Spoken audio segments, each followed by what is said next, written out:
Hi, I'm Robert Cooper. I'm the writer, producer, and director of The Ark of Truth, the movie we're watching here. I'm here with Mr. Peter West, our director of photography, and Parents Lock Up Your Children.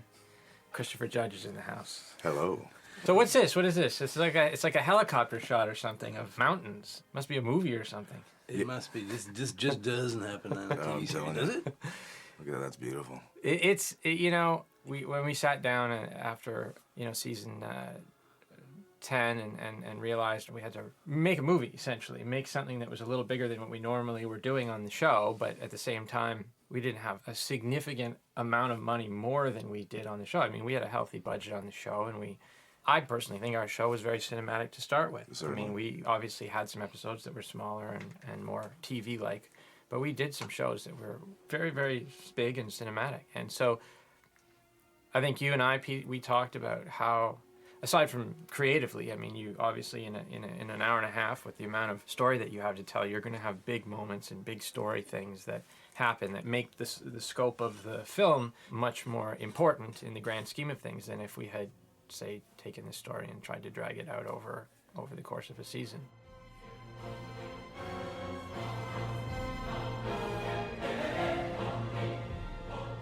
We talked visually. How do we make this feel bigger? Exactly, and it was exciting right away, realizing that, first of all, that was part of the agenda, and that was in your mind, and that's these opportunities to do that. And so when this came up, to do a lot of this helicopter work, to really expand this movie, to take it visually and open it up, rather than the enclosed sets and the smaller areas that we were usually used to. Yeah, I mean, I sort of started to watch movies and say, okay, because you do get into, in 10 years, you fall into habits. You fall into habits Certainly. in terms of performance. You fall into habits in terms of how you shoot. Hey, wait a minute. Well, no. You know what I'm saying? You get comfortable with certain Certainly, things. certainly. And I think that you have to look at how you do things and rethink that and say, wait a minute. In some cases, yes, how we're doing it is a good way to do it. And in But other not ways, to reinvent the wheel. I mean, we have a style, we have a show that has a following for reasons. But everything, and I mean, I hate to harp on it because, to be honest with you, we got a lot of money with a tremendous amount of freedom from the studio on this project. I mean, obviously the franchise has been very successful, and we've kind of earned that trust to a certain extent, but it's a very unique experience to be able to essentially be given free rein to do whatever you want. Is to present evidence. We believe in the systematic understanding of the physical world through observation and experimentation, through argument and debate, but most of all, freedom of will. I want to try and explain to people to a certain extent how much money equals time equals what the final picture is on the screen. And I'm not talking about visual effects or all of that.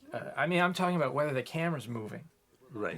Right. I'm talking about the size of the set. And let the audience, maybe where they don't necessarily, where it's not obvious what money is perhaps spent on and what the difference is when you do spend money.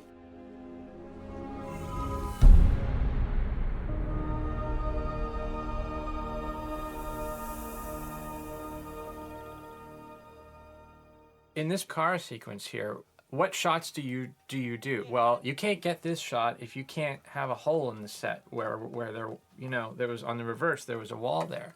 That costs money. It costs time to put a camera back there. And does the audience already know that this is inside a large building, this entire set? This shot here, there was no wall there. I mean, that entire side, and that wasn't because, we wanted to do this shot with a great mountain. I mean, yes, we did, but we could not afford to build enough set to make a 4-wall alcove. These symbols here are part of the oldest dialect I'm aware of. It says, safely kept is the something of old. What's the something, Daniel? Later on in the sequence, the shots that we decided to do are based on the fact that we can't look back at that wall because we can't afford to do visual effects shots that show that mountain 20 times. Over and over again. Over and over again. And so your lenses, where you put your camera, and again, I mean, we'll get into this a little more, I think, as we go, but, what Pete and I talked about was one of the beauties of shooting 35 millimeter versus HD, which is what we normally shoot the show on, aside from the richness and contrast and the texture, the added texture you get to the visual look. For me, one of the greatest differences is the depth of field. Absolutely. You are able to get what I think is more of a movie look to something, because you have areas of the frame that are out of focus, which is not something you have in HD, but the audience doesn't necessarily perceive.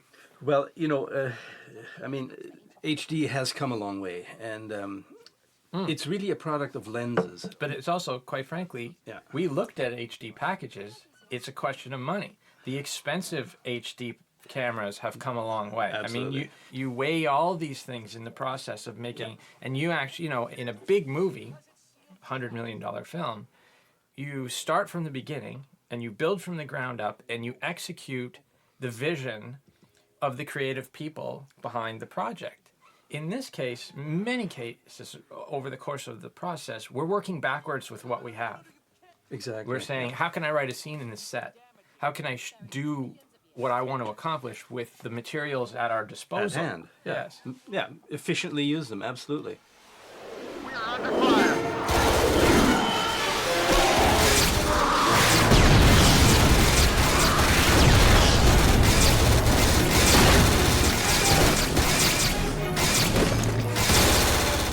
There are so many times where like you said, you could have achieved that with HD, but that camera package was going to actually be even more than 35. expensive.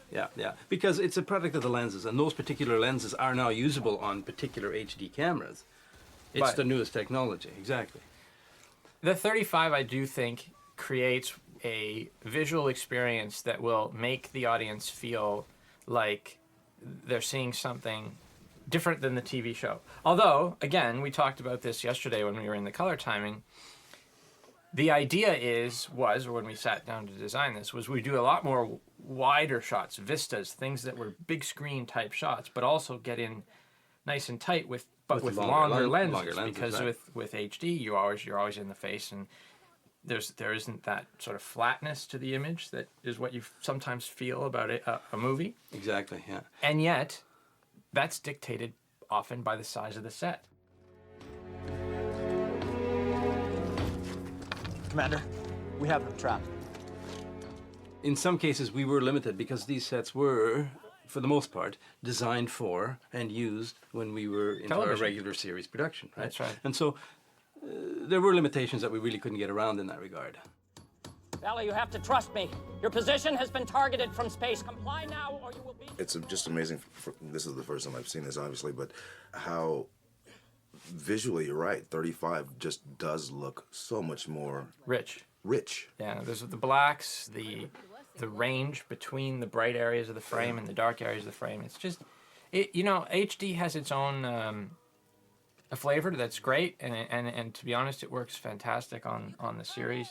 It does, yeah. This provided us also the other reasons for making the 35 choice was because of the number of locations we were doing and exterior work, and also the type of visual effects that we were doing. Rather than, there aren't a lot of standalone space shots in this film as much as there are what we call sort of composite shots, which are real live things, Live elements, live elements with- combined with CG or matte painted elements, and those are easier to combine and track when you have more information in the 35mm frame. How are you? What's new?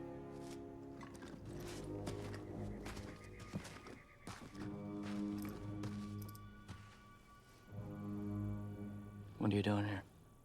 Wow, we really are on the same page. Now, a lot of this look, I mean, we in a sense, were a little hemmed in by established looks. Now, this is Dakara, Teal'c's home planet. Right. And that look, that reddish, sort of warmish feel has already been established in the movie. And so when I say hemmed in, it's not necessarily being hemmed in, but it's, a direction has already been established for it. And to a certain extent, that's also part of the process of writing this script. You're not writing a movie that's a standalone. You're writing something that is essentially a payoff to the last 2 years of the series. This story is meant to serve all the loose threads that were left at the end of season 10. Destroying the armies of the Ori. And I think the last thing you're going to want to do is open it. You think I fear the contents? I'm saying you really should. Open it. You didn't hear what I just said? In fact, that is it's one of the reasons that MGM greenlit 2 movies and that we took on the idea of doing 2 is because we felt we couldn't do everything in just one movie. One of the movies needed to end the show properly, deal with the Ori, deal with all of the character arcs and storylines that had been set up in seasons 9 and 10.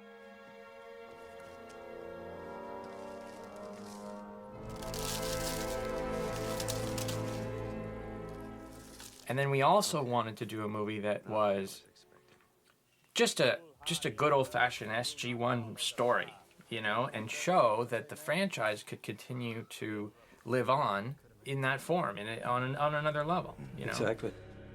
Prior, I gave them my word. If they surrendered peacefully, they would be spared. Your word. The word of the The book Ori of is all Origin that says matters. that truth is the beginning of the... I honestly think that you know, you haven't seen the finished film, Chris, with all the sound and everything in it, and it's a different experience than watching it the way we're watching it now. But Teal'c's the hero of this movie. Yeah, absolutely. I mean, Then the music and stuff really changes it. Then it's true. It's true. It's the subtleties of the lyrics that make that clear. Which like actually, the hook is Teal'c is the hero. That really well, helps that was what you pitched me anyway. But there's, I think that there are some really seminal moments for each of the characters throughout this story, and that was something else that I felt would hopefully make this feel like a movie, more so than just an average big episode of the series. There's a lot of people will say, oh, you tried to cram too much into one small hour and a half. You know, it's just not. There's not enough time to do everything you want to do. But at the same time, those moments when you see them all jammed, like, they hopefully have more impact. You know what I mean? Like, oh my God, we just killed a prior. Never in the series have you seen a prior killed. That's a big moment for us. Exactly. Yeah. No, there's no doubt. I think it was a Herculean task to try to wrap this thing up. These myriad of storylines that actually sort of were left hanging there over the last 2 years.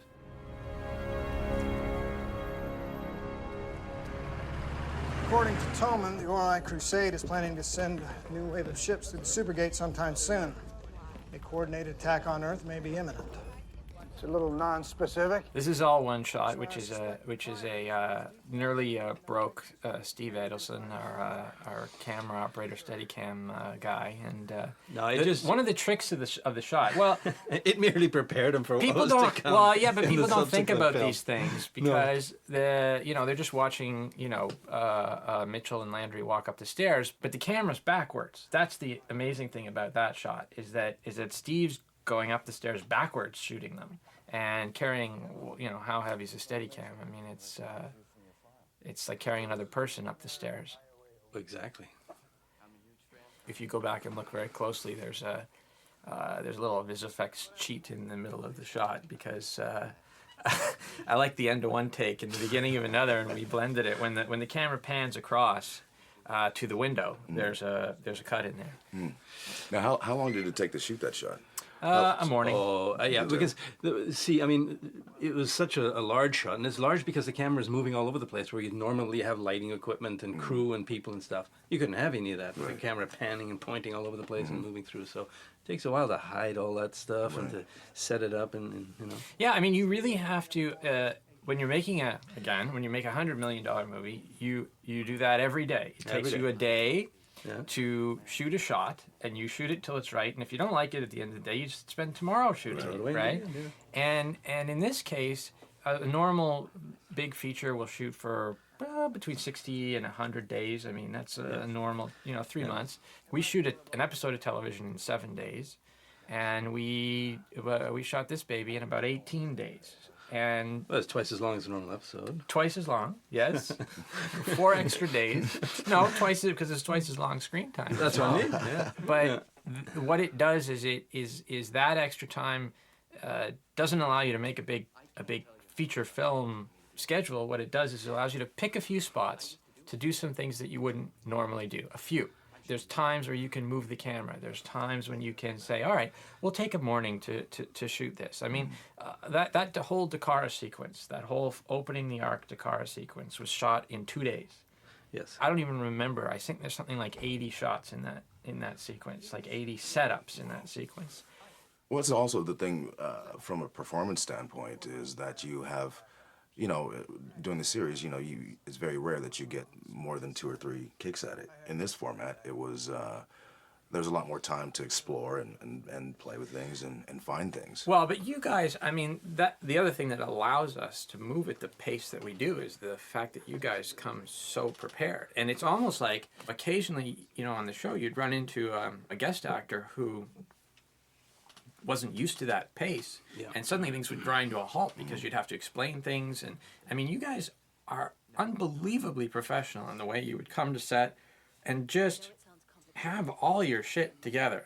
Very, very rarely would I block a scene, go behind the camera, watch a run through, and go, they don't understand the scene. You guys, in fact, often would bring something to the table that, I had written the script and thought about it for months in advance, and then suddenly seeing it, I'm seeing something I never imagined. It's a really fun process to see something come to life from other people's takes on it and their imagination. Absolutely, and you get to the point, and I'm going to speak on my behalf because I have directed a few of the series episodes. I depend on that. Yeah. That's just a wonderful thing to know that these guys are bringing stuff to the table that you couldn't have had time to even conjure up. And then and then you get I think a rare cases where you have guest stars who come in who blow you away. Right. Like Tim Guinea, who plays Tolman, is a brilliant actor. Not just a brilliant actor, but He's great guy to work with. Absolutely. A lot of fun. Curry Graham, who plays Merrick, is unbelievable, incredibly talented guy. Pain in the ass on set, though. What a jerk. Just doesn't shut up. No, well, he's totally entertaining. Yeah. I love him. He's a total entertainer. Yeah. Sometimes I'd just tell him to take his makeup off, and say he was done for the day, and then 2 hours later I'd say, just kidding, put it back on. The power. No, I loved him. In fact, there were times when, you're in the midst of what seems like chaos and despair on set, and nothing's going right and nothing's ever going to work, and then somebody comes over and just makes a joke or lightens the mood, and you realize, hey, this is not the end of the world. This is just, we're just having fun here. And I appreciate that. I think overall, one of the things that's really contributed to Stargate's longevity is the fact that the working experience is so enjoyable. Certainly, and that and that's I mean, it's quite amazing. After 11 years, we still go to work and still have fun and laugh and still care about the work. I think it's never lost on anyone that as soon as it stops being fun, then that's probably when this will. Well, and then there was always someone on set to sort of call that person out and go, hey. Yeah. No, I mean, the morning we went to shoot all that helicopter stuff. I was so totally beside myself. It was so much fun, It was get like out and do we were this. all like kids suddenly in a much bigger sandbox with really cool toys. Yeah. Well, you guys were all excited. My sphincter was so tight that I could have crushed walnuts. We'll get to these shots. get to that. We're not there yet, but every single Watch one for of that tight every sphincter. every single shot is actually Chris walking on those mountains.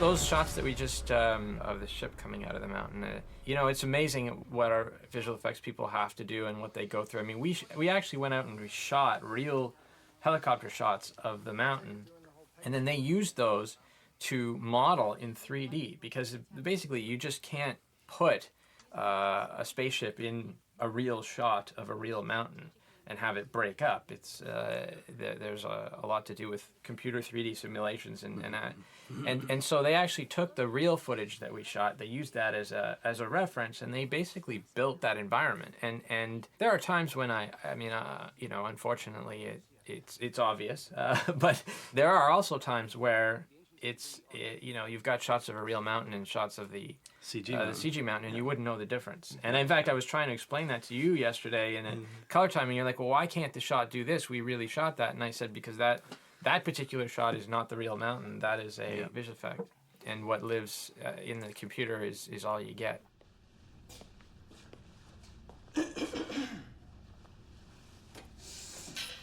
Okay, then.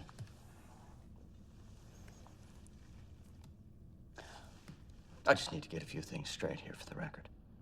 Okay? Shouldn't be that hard.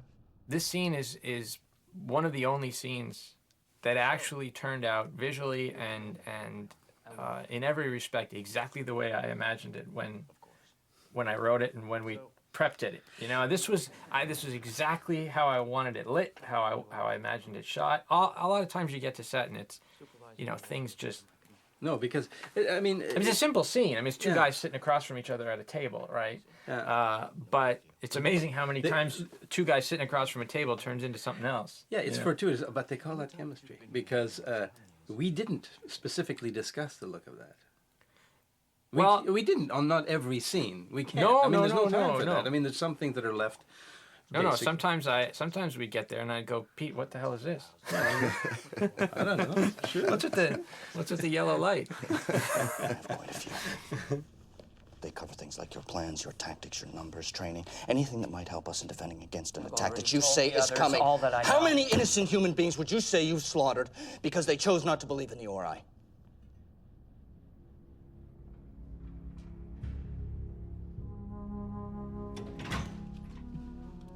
I actually feel like that scene doesn't need to be in the movie. There are a number of times where the interrogation scene. Yeah, okay. I mean, it's a great texture scene. It helps to establish Merrick as the asshole. Although I do think you really get that right from the very first scene. Yeah.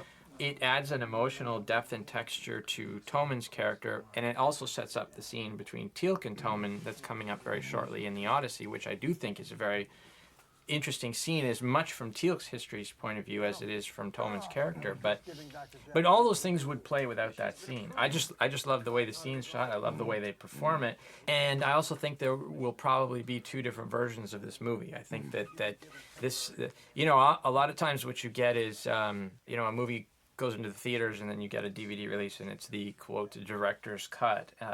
In this case, we're releasing this first on DVD. Yes.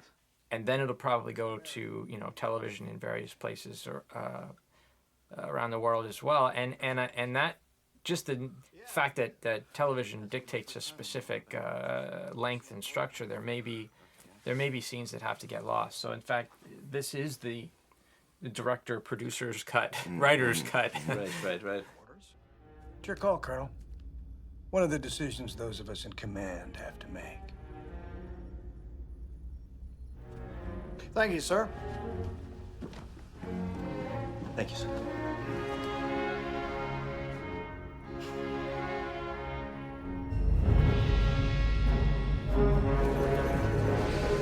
Free flight. We're ready to go, sir. All right.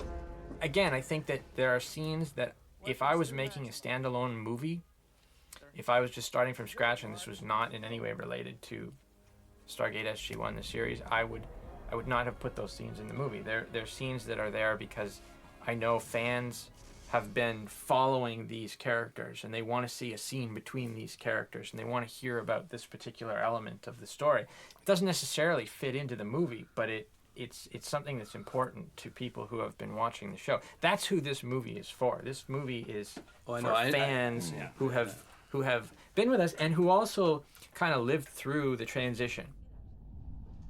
Nothing I have done since turning against the Goa'uld will make up for the atrocities I once committed in their name. It's actually kind of interesting to me, the capacity for hate. But a lot of people were very upset when Rick left, and felt like ever since the show has never been the same. We all chose to move on and continue to make the show.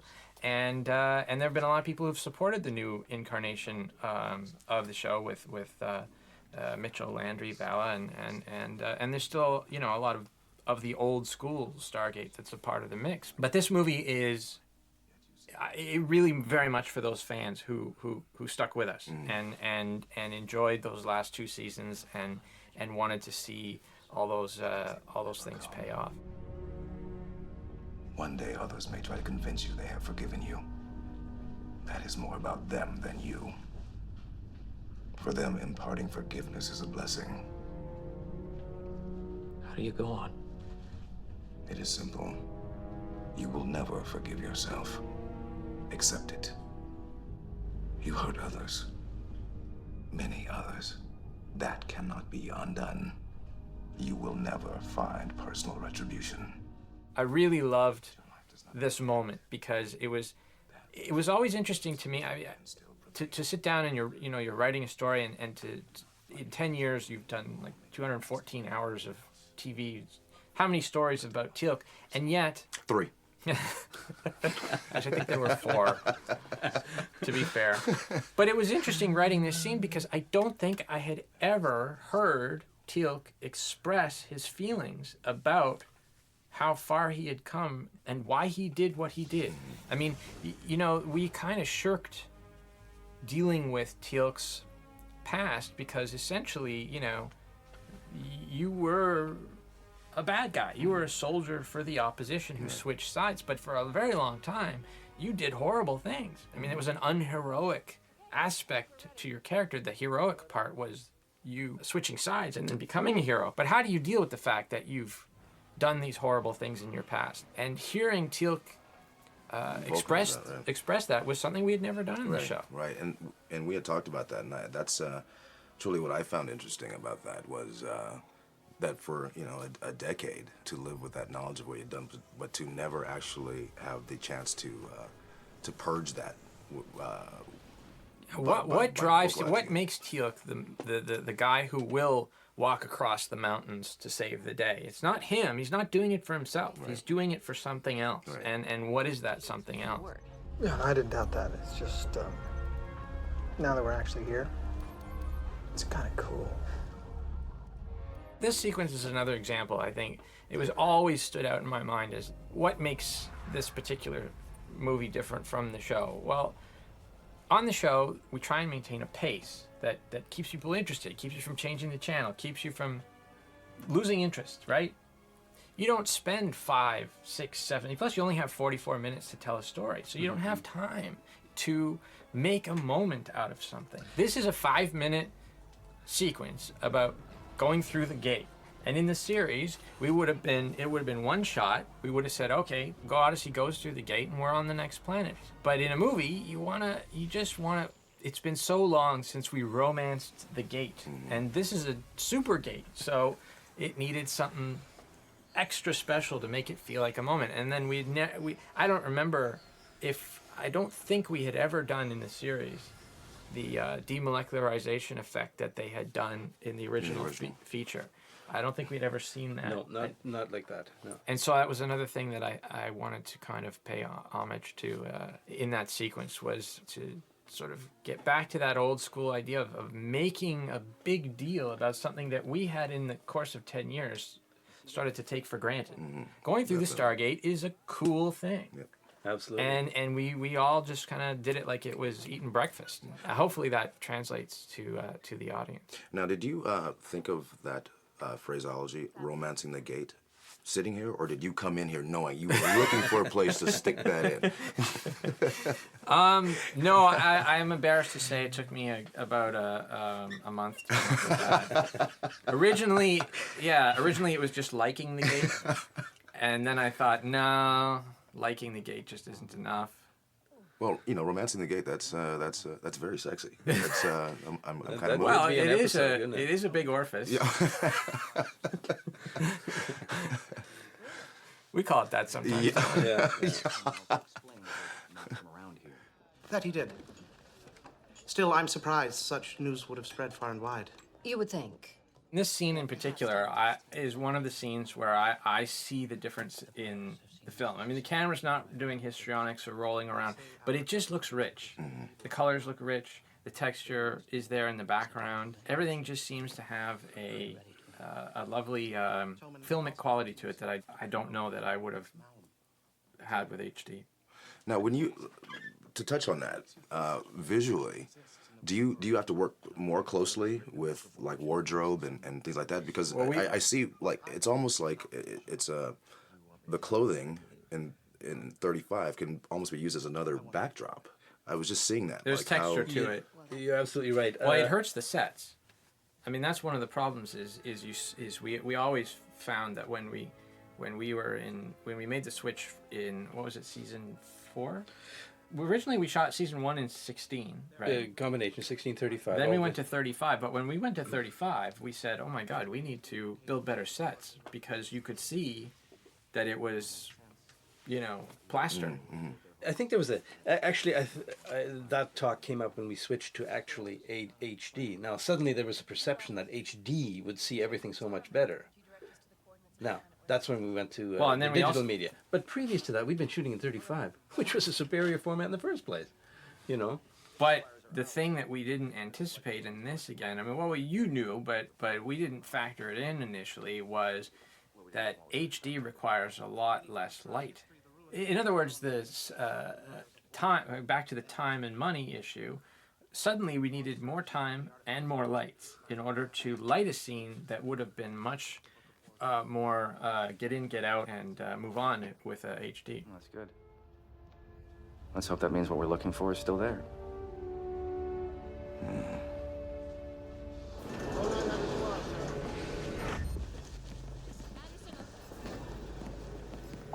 Why was I not notified that you had someone on board with new intel about Ori Army activity? Well, I'm sure I called for you. There was no answer. Oh, wait. I may have not pressed the comm button all the way down. Wow, I must look stupid sitting there talking to myself. Anyway, if you'll excuse us. Colonel, I'm sure I don't need to remind you about protocol. It's interesting watching Ben now after a few years of him playing Mitchell. Because I think in the beginning he really struggled to find a balance between what he thought of the character and trying to be different than Rick and different than the character he played on Farscape. Yeah, I mean, exactly. I think he was struggling with trying not to be Crichton too, Right. and it was tough. I mean, it was a tough thing to walk into a show after 8 years with people who were sort of very comfortable with their characters, and to be kind of like in a pilot for him. Right. I think he really shines in this as a character that who as you say, has kind of found his role. Yeah, definitely. You get to know an actor too as a writer, and you obviously write to things that they're gonna do well and be comfortable. For example, I know Ben is great at getting the shit beat out of him. Right. I mean, I've never honestly I've never seen an actor take a punch quite as well as he does. And so let's do some stuff with him getting the crap beat out of him. You sure you don't want the chair? No, it's all yours. Got your back, though. Thanks.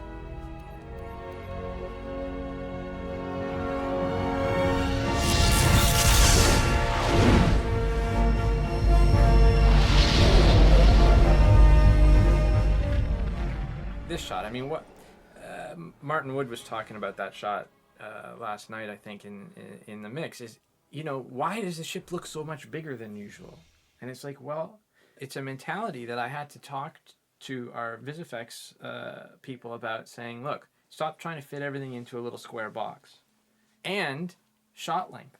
I mean, one of the other differences in this movie versus the television show is, because of our schedule, our production schedule, you would have to lock a show, and you'd close your eyes, and you'd imagine a shot, and then you'd pick a length for it, and then you'd squeeze the shot into that length because you had to lock the show and sound mix it and proceed.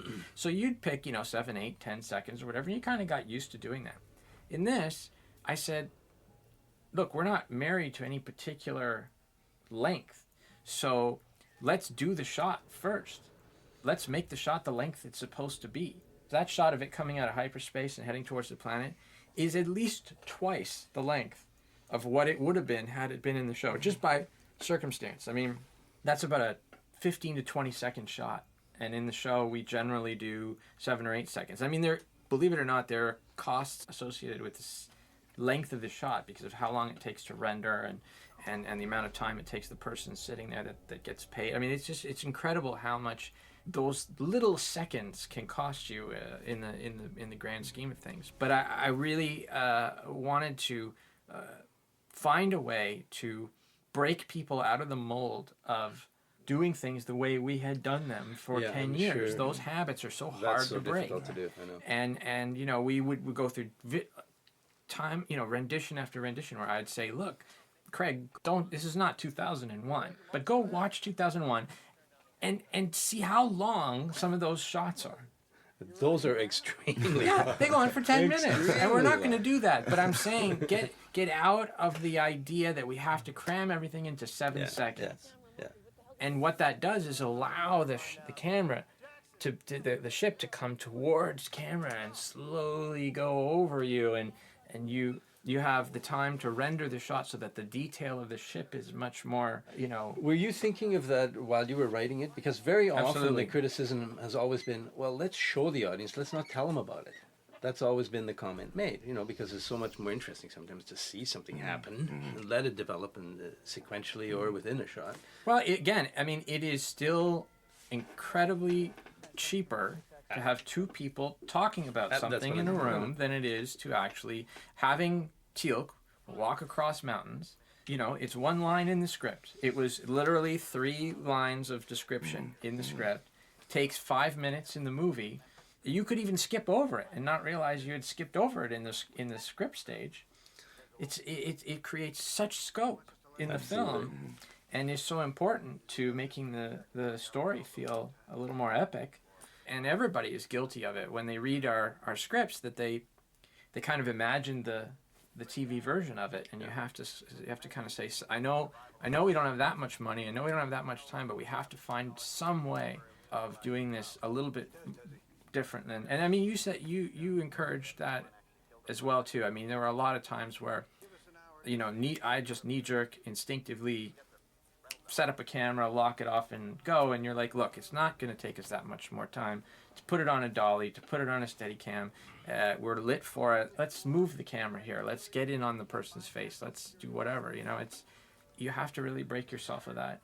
Yeah, and sometimes you lose a bit of perspective when you're under the pressures of time on that set, and there's all these balls that you're juggling. I have to say it, and I'm going to say it now. I mean, I really enjoyed that, working with you on this one, because you're approachable on that level and go, hey, Rob, come on, let's take a moment. I've always felt like the smartest thing you can do is listen to other people's smart ideas so you can take credit for them, Absolutely. They call that management. Yeah. No. It's creating something virtually. What is it? You'll see. I believe it's almost done. What the hell are you thinking?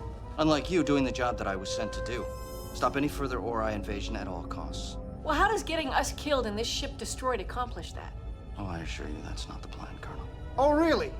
Because we're about to be surrounded by a bunch of Ori ships, so I figure we got 2 options. We can shut that thing down and hope to outrun them, or we can stay and fight and lose badly. And that's where you're wrong. There are always other options. You're just failing to consider them. There are people whose idea of leadership is fear and intimidation and beating people up to get what you want out of them. And I'm not saying I'm the best leader, but I do feel like what I aspire to, what I try and do is be a guy who they don't want to let down. You feel as though you work hard yourself and set a good example and set as high a standard as you can, and the people around you don't want to be less than that either, And No, that's a fantastic style. No, the other is dictatorial, and to me, any dictatorial style really speaks to that person's own insecurities, really. They've got to have the good idea first, and at least show everybody around them that they've got the same idea, or at least feel that way about themselves. And then if they're still not doing what you want, then you beat them into submission.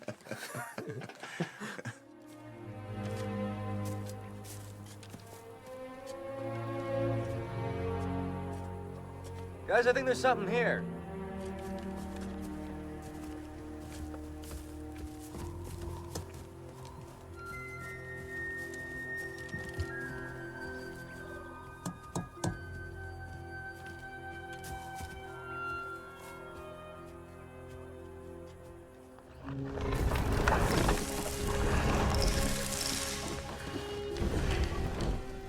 The other thing that I said, I sat down to sort of that I wanted this story to be was an adventure.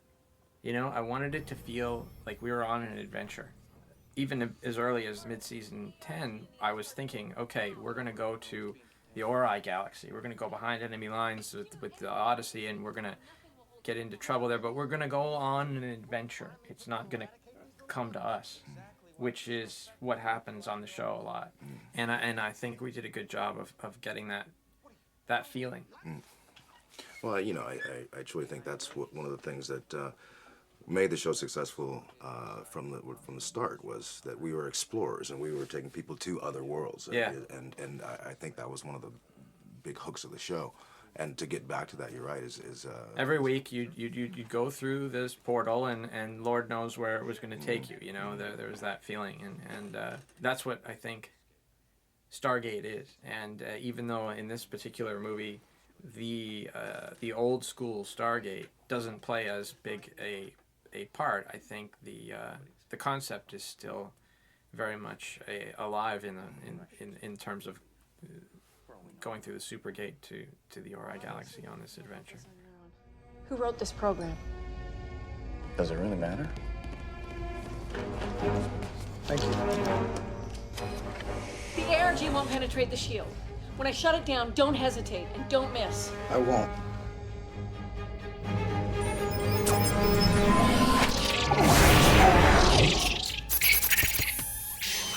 I always loved the replicators, the bug form. I think they're just a lot of fun. I love the sound of them. I like the concept of them. They're just a fun bad guy. And I mean, I think some people will probably go, "Oh, not them again. You're out of ideas. All you're doing is rehashing old concepts, old things." You know, you can say that, or you could say where it's nostalgic. It makes logical sense in the course of this story. It's a big, oh my God, I can't believe how stupid the IOA is that they would bring back this incredible technological nemesis that took so long to eradicate. But then ultimately, the real reason for doing it is It's because you have arachnophobia.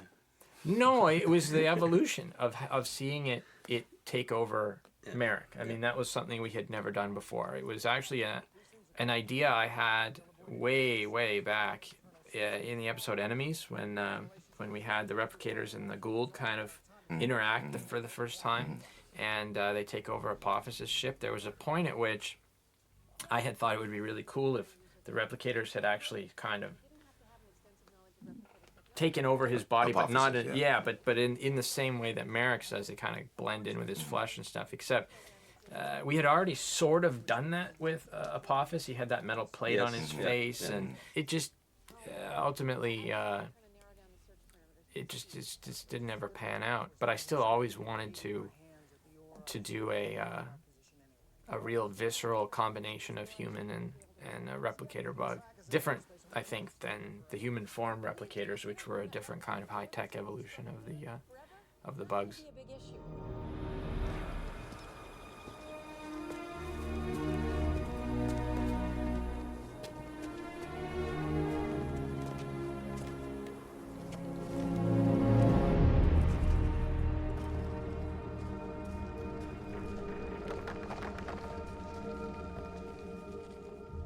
Now, this set here is actually the same set that we began the movies in, where the Ancients were. Yeah, I mean, we reused everything. I mean, it's like a chef using what he's got in the fridge. He's using not necessarily leftovers. Not necessarily leftovers. No, I mean, it's magic though. I mean, our art department, James Robbins, the production designer, does an absolutely brilliant job with what he's given.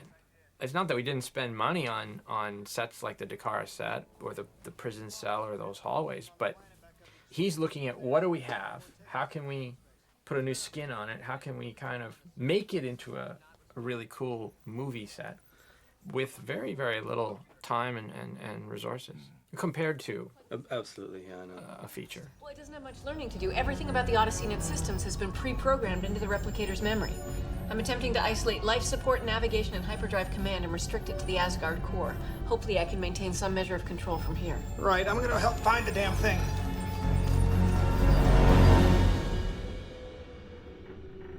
What's a replicator? You do not wish to know. Yeah, it's me again, your friendly neighborhood ship's commander. Looks like you've got a little more time down there. We're having a bit of trouble with the beaming thing at the moment. I promise you'll be the first to know.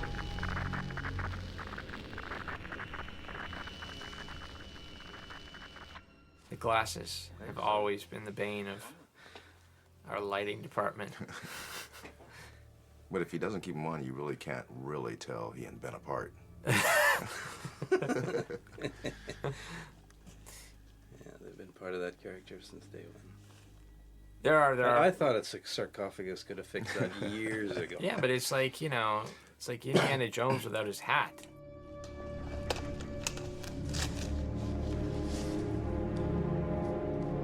Wait, we can't. We don't know how stable this tunnel is. So we turn back then, Daniel Jackson. Are those the flat ones or are those the curved ones? Oh, every shot is different. Yeah. And I think those are curved ones.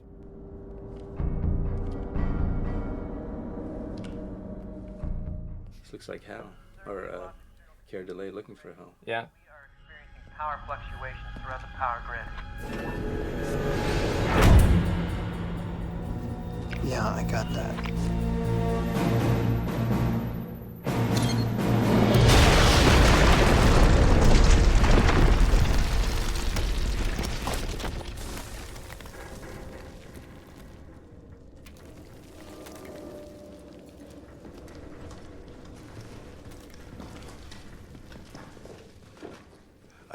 It's just still just unbelievable to me how much richer it is.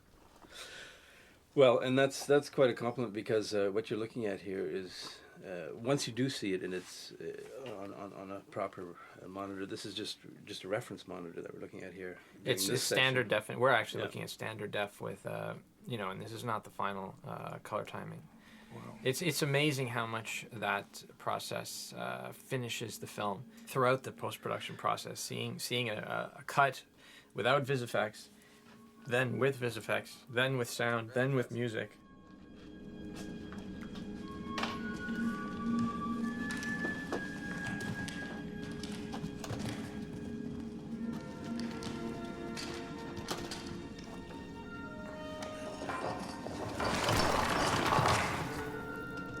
This is it. Oh, you're sure this time? Definitely. I went down to watch the music recording, and that's another thing that we did that I think adds a tremendous new level to the production is Joel Goldsmith, our composer. We gave him enough money to do an orchestral score, which it just. I think our music on our series is phenomenal to start with. I think Joel does it. It's been the heart and soul of the series for the last, 10 years and 4 years on Atlantis. And we did some orchestral on I believe that on the pilot of SG-1 and on the pilot of Atlantis. But this is the most orchestral music that we've ever done for anything Stargate related, and you feel the difference, whether you understand the difference. We had a 50-piece orchestra and a 30-person choir for 3 days, and there is some electronic music in the movie. I think appropriately so. I think the replicator stuff and the fighting lends itself a little more to that particular sound, anyways. But just hearing the symphony is truly amazing. Yeah, like I said yesterday, I'd love to. That's one experience I've never had, and I would love to be on a fly on the wall and just watch that go down. It's like magic to me. I would say it's very much like watching a Vegas magic show for me, because I don't understand how music happens or where it comes from. I'm sure a lot of people feel the same way about writing, that they don't, where do you get your ideas? I get that all the time. But I look at music that way. I'm like, where does the music come from, and how do you get it on a paper, and how do they know what to play, Well, what is the process? Do you send Joel a cut of it, an assembly, and then he starts working on it then, or do you go down and... Well, in this case, in this particular case, we did a little more than we usually do. He's gotten so good at knowing the show and knowing us and what we like that on the series we just basically send him the show and then watch a mix and the music's there. And if you usually don't have any notes at all, and sometimes there's something that just doesn't translate or doesn't come across because the shots aren't done, and you have to give a note and kind of fix it. In this case, I felt like I wanted to at least talk about what I wanted to see and hear, and he and his editor, who's also worked on the show forever, it seems, Rick Chaddock, who is a huge fan of Stargate. I mean, that's the thing, is these guys love the show and know it probably more intimately than any of us.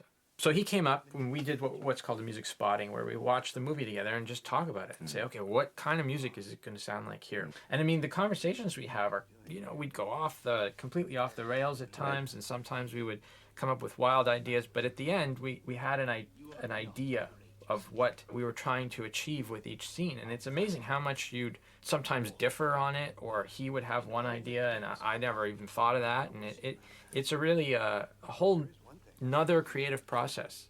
And then he would go down to LA. He would write basically an electronic template for the score, which is like a synthesizer version of it.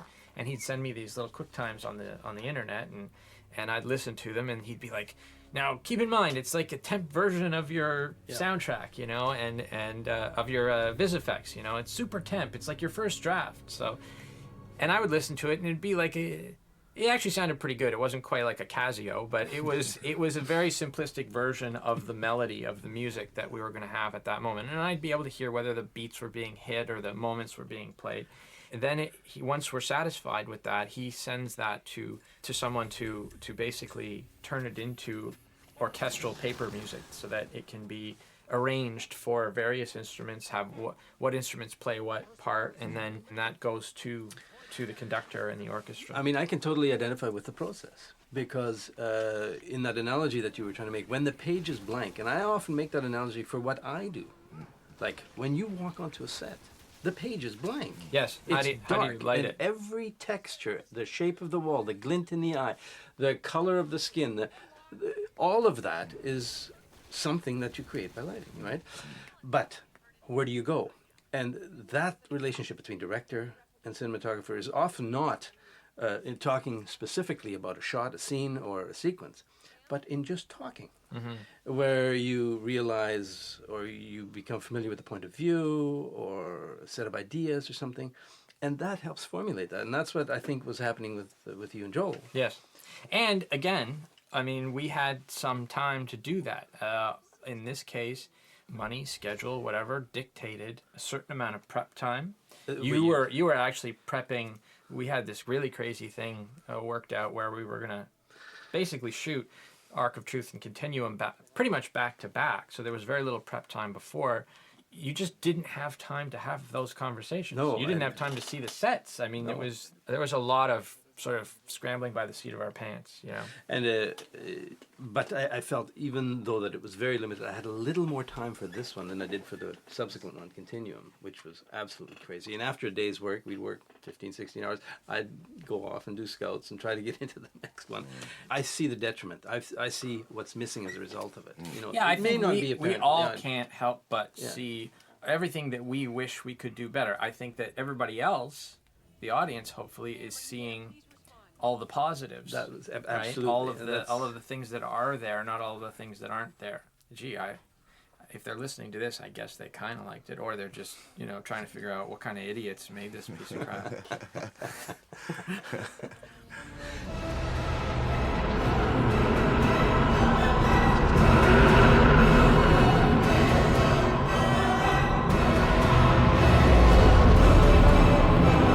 Colonel, 4 Ori motherships on sensors.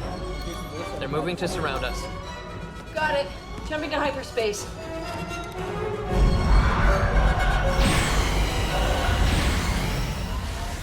This particular shot, what was different about that shot than what was originally shown to me as an animatic? The ships break the frame. In the TV show, we were always trying to get everything to fit into a little box. Yeah. Why does that shot feel big? Because it doesn't even fit in the frame. Right. There's so much there. Exactly. Ships feel bigger that way.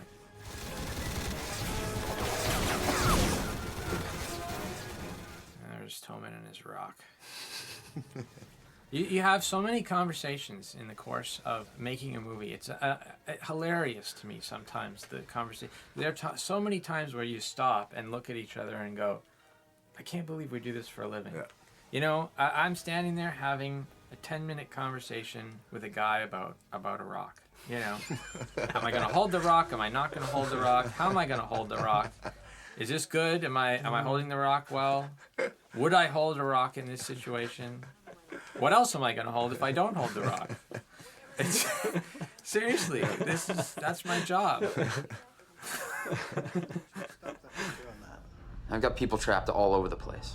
Replicators have locked down most of the elevators and bulkheads. One of the things I love about our show are our little roles, little things that essentially start as day player roles and turn into characters, like Marx. I mean, Marx was like the guy who pushed a button on the bridge of the Odyssey in one episode, and the next thing you know, he's Major Marx, and he's probably got fan fiction being written about him on the internet. At the end of the day, it's because he's a good guy. He does what you ask of him, and he's easy to work with. So you bring him back, you make more out of him. I mean, there's been guys who turned into like huge characters in the show because you're like, wow, we gotta bring that guy back. Yeah. The Siler phenomenon. Well, no, that's different. He just won't go away. You still here, Dan? Dan, what are you doing here? Hey! Hello? Let me out of here! Anybody? Help!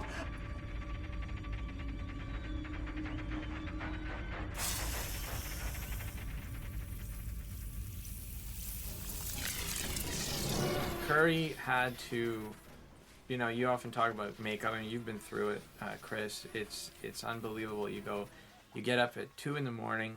so you can get to the trailer at 3 o'clock, start your 4 hours of makeup. Then, not only do you got to shoot for 12 to 14 hours, but in Curry's case, he was doing a fight. He was doing stunts. He was doing both sides of. Because one of the things I wanted to try and do in this fight was use the realies, use Ben, use Curry as much as possible. I just think you really do feel it when you're using stuntmen. Certainly. And those days are I just don't know how actors do it. He had these contact lenses in that were just searing his eyes. Well, Alderaan.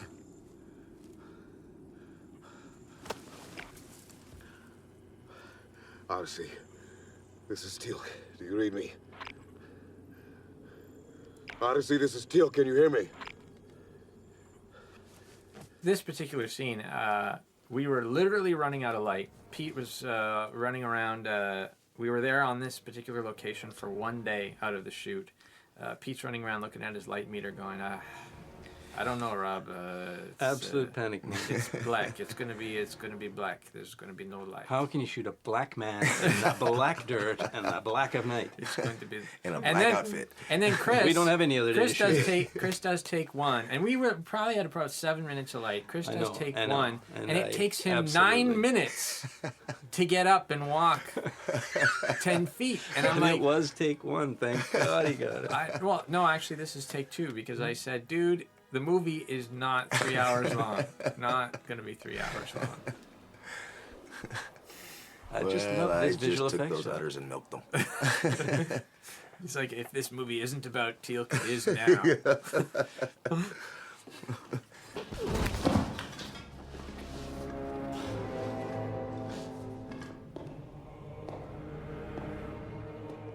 Again, I mean, never would have done this shot in the show. It just goes on and on and on. And maybe it's gratuitous. When the music's on there, it feels right. It feels like it's what you want to see, anticipating the arrival of the Dosai, who's a character who we've developed in the show, right? Well, it's dedicating some of the film to setting up dialogue, setting it up, establish the environment, General dissatisfaction.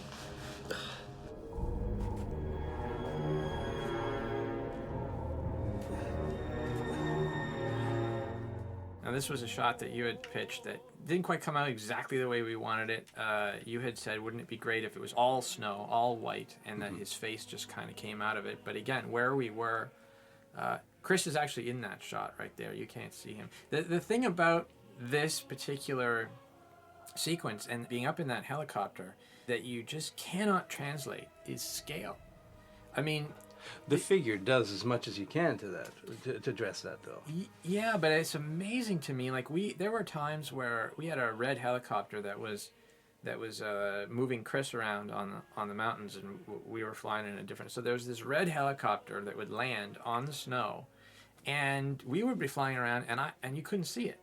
You'd be like, where is it? Where is it? Oh, it's over there. You'd think because of how teeny tiny it ended up being. And how high this really is, huh, Chris? Oh, boy. Closer to the edge, Chris. Closer. Well, it was really an awe-inspiring experience to stand up there and be. Well, there was the one wilderness guy there just to assure me that the Wolverines weren't going to get me, but just and truly the only real moment of terror that I had was when a gust of wind kind of brought the runner very close to me. That was really the only moment. We were trying to push you closer to the edge. It was fun. I mean, and you had to stay up there a couple times while we went back for fuel, because we were literally flying around in these little formations and trying to get these shots, and then we'd be like, all right, we're going to go for fuel. You just sit tight there, Chris. Well, what am I supposed to do in the meantime?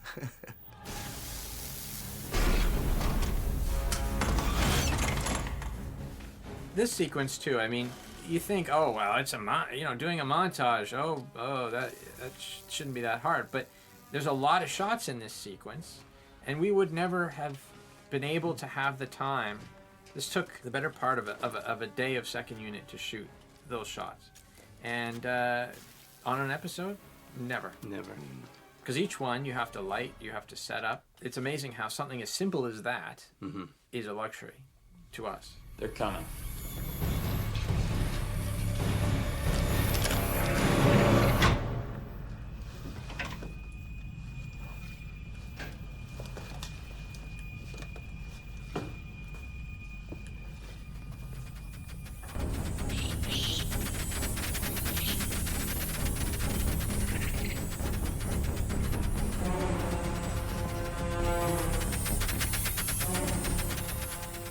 It's truly an art form to be able to act with things that aren't there, too. I mean, you can speak to it even better than I can, Chris, but you've been through the gambit, you once said to me, that you were surprised when you saw a show at how you had underplayed a reaction to something because you didn't realize what the visual effect was going to be. I mean, part of that is that translation, but also trust, that when I say, no, it's going to be really cool what you're looking at, or big, or whatever, that you have to... Actors don't want to look foolish, uncool. And if the vis effect is, not what I say it's going to be, and your reaction isn't appropriate, then you look silly. It's a matter of trust that what you're doing looks right for the shot. It's unbelievable how much time it takes on set, not just with the actors but with the crew, to, in a visual effects movie, explain to people what it is the shot is going to be when we're done. Because when we're making the shot, when we're actually doing the shot, it doesn't feel right. Like it's not enough, or they'll be like, I don't understand, why is the camera panning over here? And I'll be like, don't worry, when the movie's done, there'll be something there. You have to get this herd of people to understand something that they can't see. Well, I think it was one of the very early episodes. It might have been Thor's hammer. That I think it might have been Del. No, I think Garrity directed that. Was it Garrity? No, wasn't it Turner? I think Brad did Thor's hammer. Okay, but when we first saw Thor's ship, yes, and they were trying to say how big it would be in the horizon, and the three of us kind of took our lead from Rick, and Rick really didn't play. Well, Rick didn't play a whole lot that big. Well, only the stuff that he was supposed to play small. That's when he'd go really big. But and when we finally saw it, I mean, we just saw how idiotic we looked, because we just played it like, there's a ship, and this thing was massive. So I think since that time, it's been a lot easier to convince us of what we're going to see.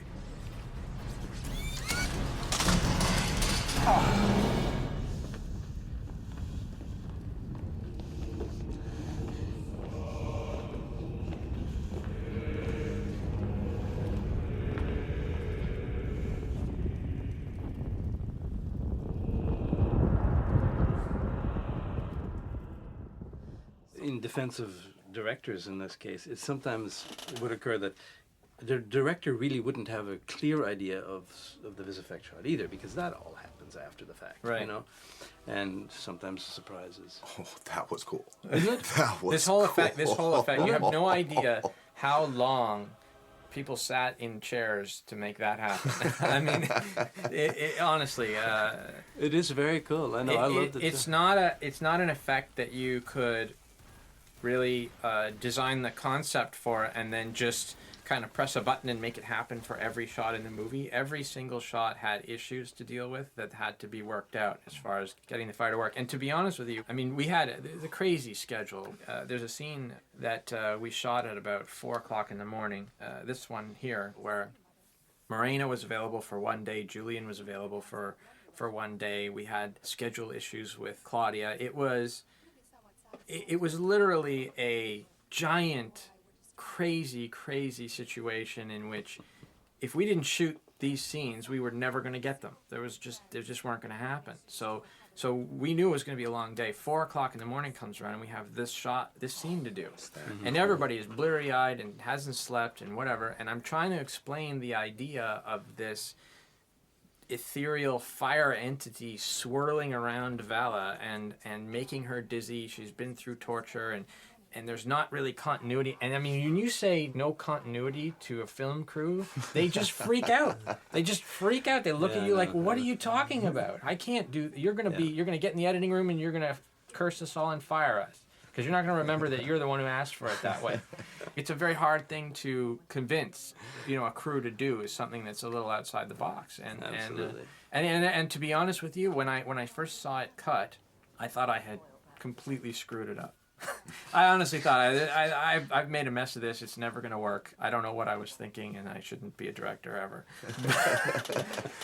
But thank God they did such a brilliant job with the vis effects, and then you add the sound in there, and then suddenly, all of a sudden, the concept that I had for the scene, that I had lost trust in myself, it came together, I think, pretty well.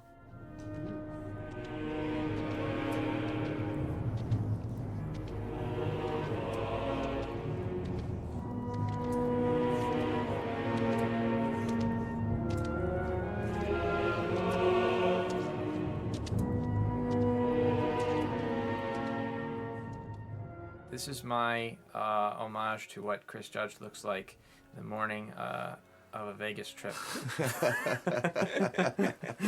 Arriving at the golf course at 7:30 in the morning, having not slept entirely the night before. Chris, are you really gonna play golf today? Oh yeah, man, I'm fine. Face plant in the first tee.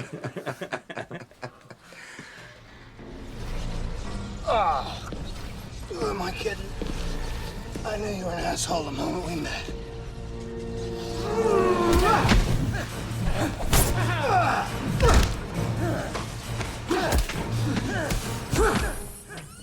This particular sequence, the fight sequence, was one that we talked about quite a bit, Pete, in terms of lighting, and you often stared at me with this blank look and your eyes blinking, like, what the hell is he talking about? And like, where's the light coming from? It took a while to really figure out how to get the look. We knew the look that we wanted, but how to motivate it. That was it. I mean, I'd always bought into, and I think I may even have mentioned it early on, what I love is just flashes of expressions and impacts and just flash, things that happen very quickly. Yeah, we looked at the fight scene from the end of Aliens, where Sigourney Weaver's fighting the big alien in the machine, and they basically had one shot that sort of motivated this big light turning that created the flickering effect. And this is a combination of the yellow warning lights on the wall that are sort of Odyssey emergency lighting, and then the flickering, flashing sparks of the mother bug in the tunnel. And then a little later on in the sequence, we add the other layer to that, which is the shield flashing. And there's some windows that we had established in a previous scene that help motivate where that's coming from. And so it really builds over the course of the fight to create a whole, I think, very effective lighting. It's definitely a departure. It's something that it's a bit of an experiment because you can't totally predict that kind of a look or feel. No. You're just gonna get what you're gonna get. Yeah.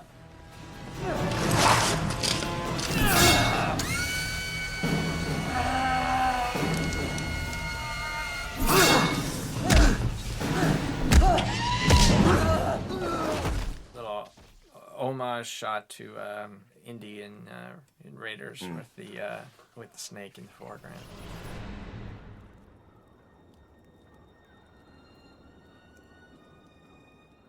Chris, I gotta ask you, did you actually This is some skanky clam water. This You swallowed it. Did you drink? Did you actually taste it?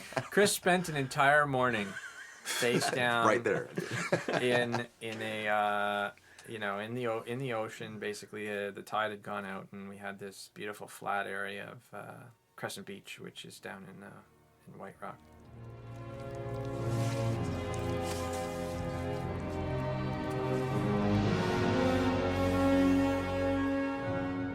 What a great shot that is, eh? It's a beautiful, beautiful shot of a hero, a real hero.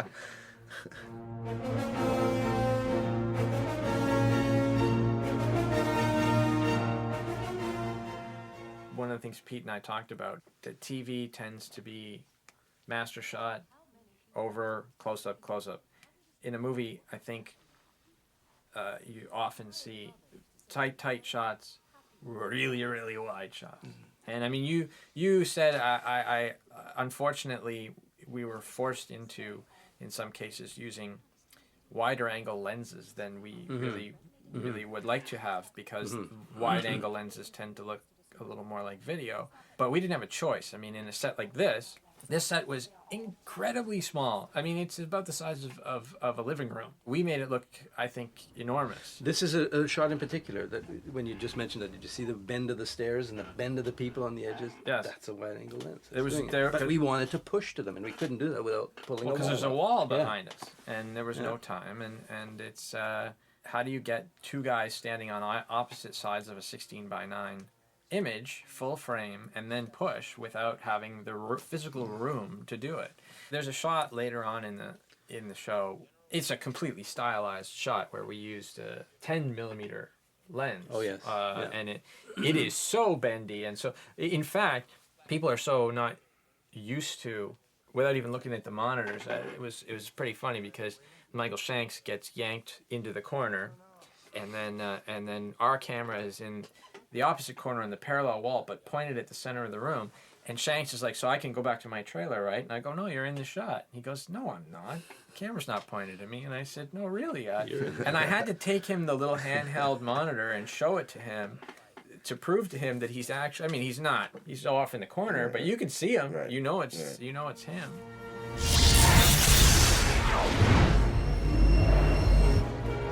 We just dropped out of hyperspace. It's funny, I was just thinking we couldn't get any more screwed. The replicators took back navigation and hyperdrive control. 4 Ori motherships just appeared on sensors. Now that was Michael Beach in that last. Yeah, he plays the commander of the Daedalus. The fans are gonna just jump all over me for saying that. He plays the commander of the equivalent of the Odyssey in Atlantis, and he was very, very kind enough to do that little cameo for us. I think it's a fun little nod to the universe, that it makes fans feel like the Stargate universe really exists out there. You know, the characters from Atlantis are really, at this point, still going on and fighting their battles and doing what they need to do.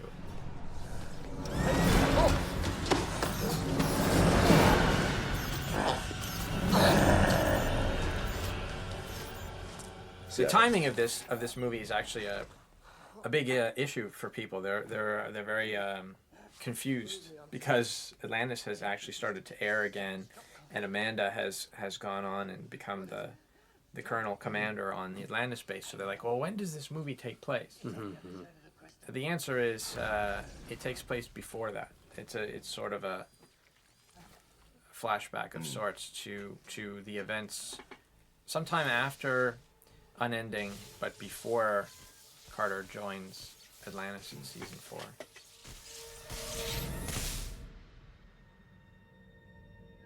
It's not over. Don't give up. You're not, Merlin. I'm here to help you. Then help me. You must find the strength. This was one of those scenes where I didn't imagine and didn't anticipate how good Michael was going to be. Not that I underestimate him as an actor in any way. I didn't expect him to go as far as he does emotionally in this scene. And it was a wonderful surprise, and also I think a really, really strong choice. And again, you just don't see Daniel Jackson break down to that extent. And certainly it's motivated because of what he's been through, but it just doesn't happen in the series all the time. And Michael is a tremendous actor, and you know, it's like he has that weapon, he has those tools, and he doesn't always bring them out, but when he does, it blows you away. Yeah. If he would just do something about his personality now. No, he really is. It's really a pleasure to watch. I'm not saying that he doesn't choose to do a good job in scenes. It's that it's in turn, I think he has to have a reason to go there. Right. I read an interview that he did, and he was talking about this scene and how, in his mind, he saw it as Daniel's opportunity to talk to God. And I never would have kind of put that weight on the scene, even though it is kind of, for the Stargate universe, what is happening. Here's Daniel finally talking to an ancient who has the power to save you, and he's begging for it. And this is one of the times when I was really happy at how far he was willing to go emotionally, because I think it just adds a weight to the whole proceeding that you always want, but you don't always get. Right. Well, it's amazing having some insight into what his process is, the way that he will explore so many different things in his preparation. And you talked about how prepared we are, and we all have a different process.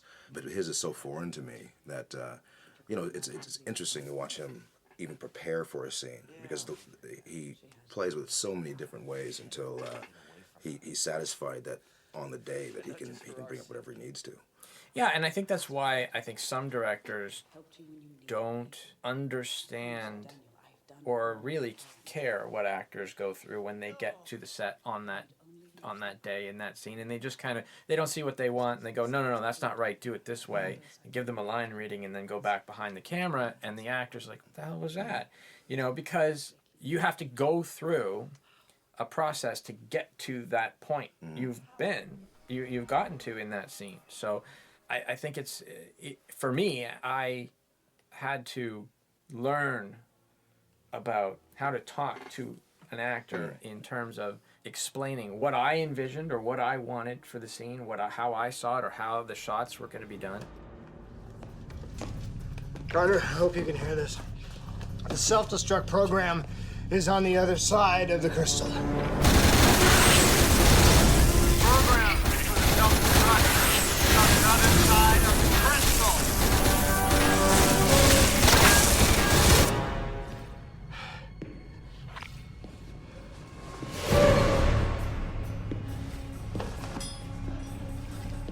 Ah, hell.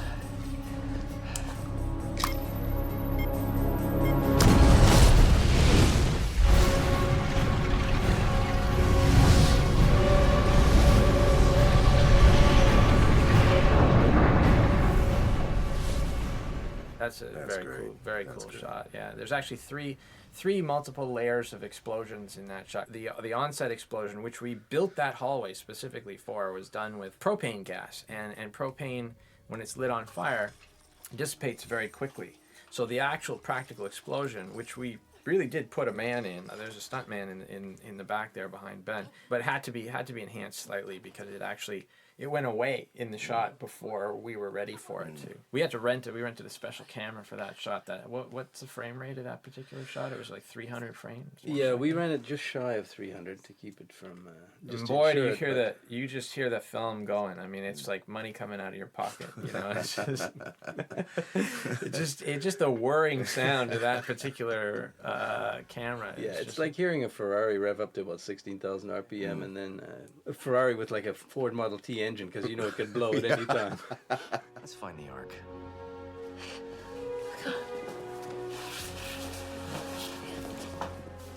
I regret there's a particular little piece of that previous scene in the jail there that I kind of regret cutting. I didn't put it in the script. It was a mistake for me, and I didn't put a reaction from Claudia when she sees you for the first time after she's thought you were dead.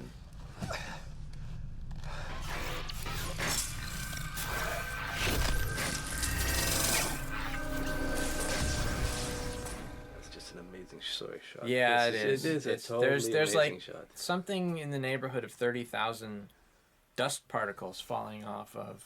Each one is a little computer stroke or two. Yeah, is being kept track of by the computer. There's a little XY that it's amazing.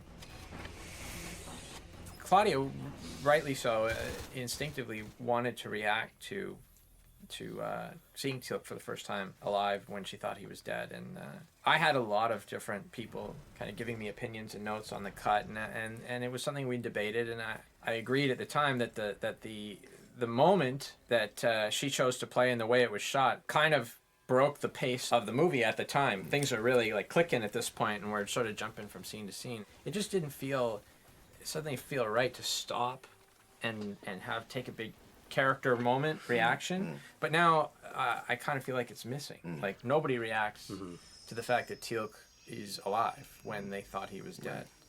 I'm sure fans will pick up on that and write a whole bunch of fan fiction to.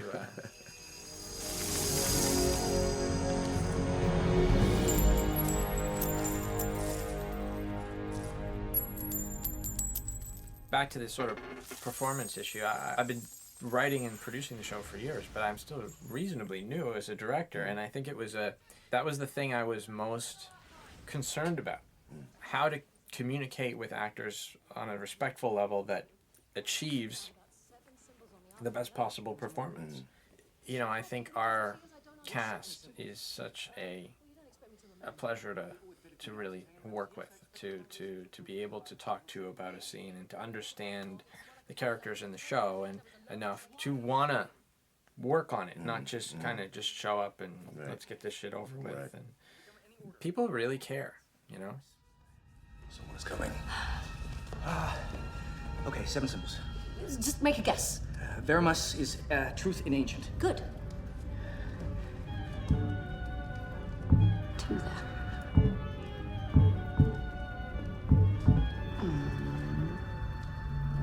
I guess not.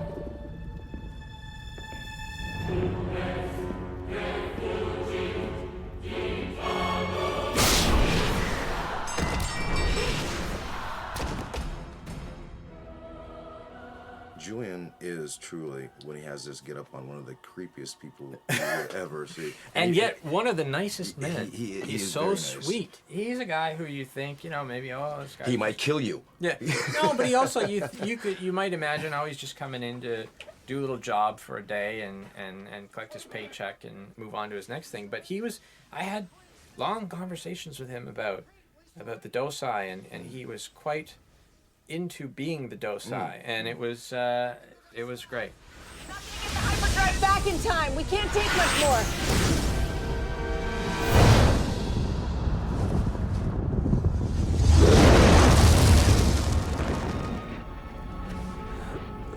It's over. You can't win. There's only one path. The power and glory of Origin.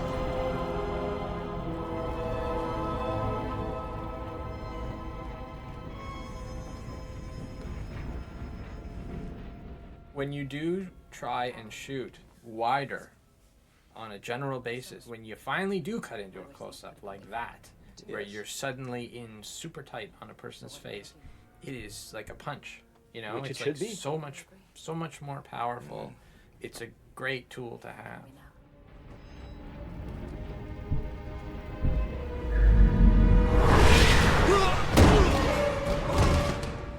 And a great stunt. That guy hurt himself. He was laying there like that the morning after.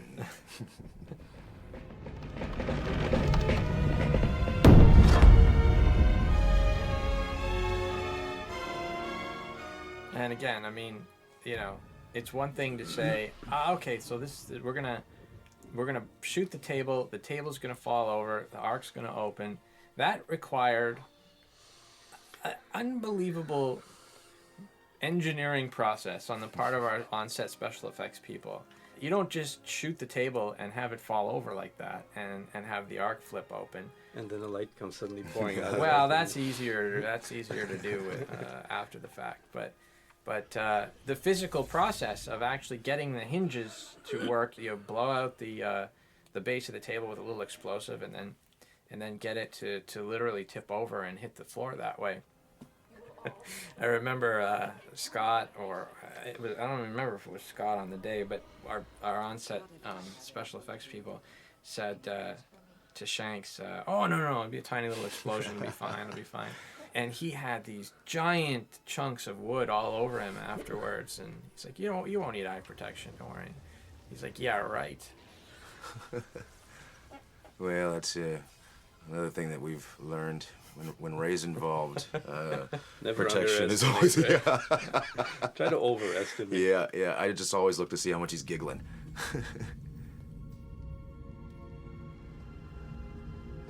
Mea clementia Dana esto. What? What did he say? I don't understand. He said, have mercy. I was blind, but now I see.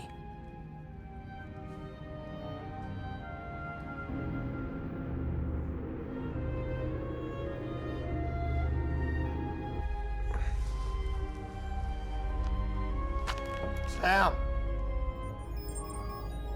Why did they stop? I don't know. But I'm glad they did. Oh. I just really hope that fans of the series are, you know, happy with the way we've resolved the Ori story, and a chance to spend a little more time with the characters, and that this isn't so much an ending as it is an opportunity for us to continue to do SG-1 stories, just in a slightly different format. You know, I'm starting to think that irony is very overrated.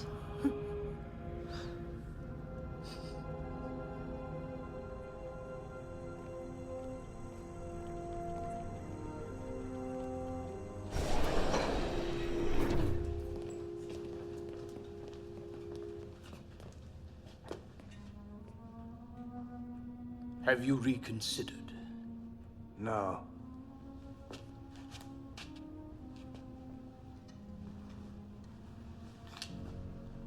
I do not understand. Take it. When I wrote the script, one of the comments I got was, well, there's a lot of endings. Like, the movie's kind of over there when Alice says irony is not all it's cracked up to be. I mean, that's kind of the end of the movie, but people wouldn't have been very satisfied if we had faded out and said the end there. They want to see this scene between Carter and Mitchell where she gives them cookies, you know? They want to see Vala and Toman kind of have some closure to their relationship, and then they want to see the team go off on another adventure. In fact, we had another ending on the end, and it was just one too many. We just couldn't deal with it. I had said to Brad when we first were writing the scripts, I said, wouldn't it be neat if there was a little tease for Continuum at the end of this movie? So there was a scene where the Tok'ra call in just as we're about to go out on the mission. You remember we actually shot that, but at the end of the day, it just felt like too much. There was too many endings, and so I now actually quite like the last shot of the film of the team just standing at the bottom of the ramp. To meet with you. Really? Something about an apology. I don't know. My recovery could take a while. Yeah. Not too long, I hope. No! Oh, sorry. It's okay. I guess maybe that hurts a little. I'll, let you rest. Sam. Yeah. What's in the bag? Oh, my God. I almost forgot. I baked these for you. A great little moment, and I It's think so Amanda romantic. looks beautiful in this particular She's never scene, and it's just brilliantly lit. And again, I love the intimacy of the close-up shot where she leans in to kiss him. It's just. Yeah.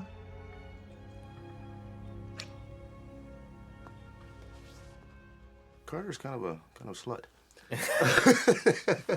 It's a friendship kiss, Chris. Yeah, but we at the end of the series we kind of infer that there's something that has happened with. Well, Carter but that and was Teal. in the future that may or may not ever play out. Still. Hey, you know.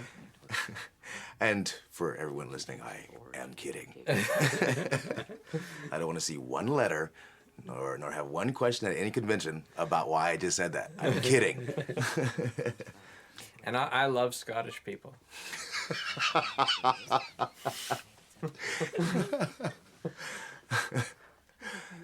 Do you get a lot of mail on that? Not personally. I mean, the show still gets a tremendous amount of feedback, shall we say, about that particular issue. Just need some revision. Well, that's entirely up to you and your people. Though I might humbly recommend that the part about burning people alive for not following along should be the first bit to go. Perhaps throw in some color pictures.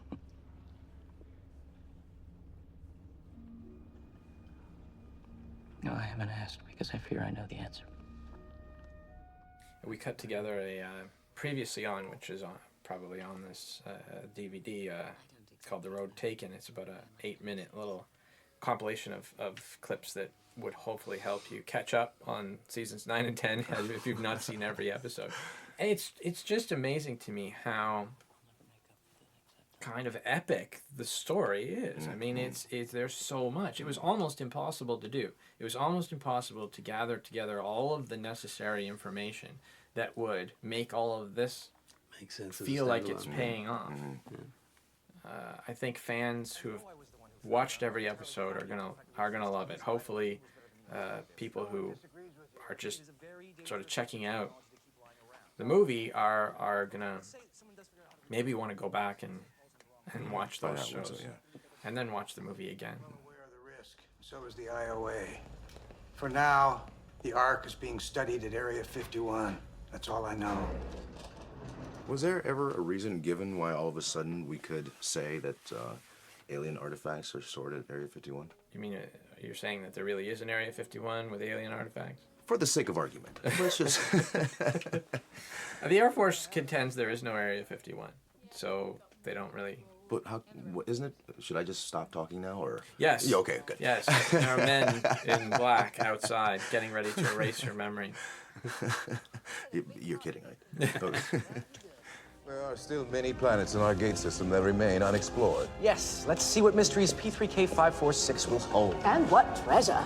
I'm sure something will come up. This shot here, I mean, again, we've never done that shot before in the show because, it's so damn hard to do. There's a wall there. There's a wall. There's a wall there, and you have to find a way to get a crane in the back there and have it come down the ramp. It's almost impossible without the right equipment.